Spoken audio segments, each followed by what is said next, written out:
اور سن رکھو کہ اللہ کی یاد سے ہی دل آرام پاتے ہیں۔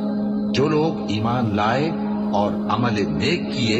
ان کے لیے خوشحالی اور عمدہ ٹھکانہ ہے۔ اور اگر شیطان کی طرف سے تمہارے دل میں کسی طرح کا وسوسہ پیدا ہو تو اللہ سے پناہ مانگو، بے شک وہ سننے والا ہے، سب کچھ جاننے والا ہے۔ جو لوگ پرہیزگار ہیں جب ان کو شیطان کی طرف سے کوئی وسوسہ پیدا ہوتا ہے تو چونک پڑتے ہیں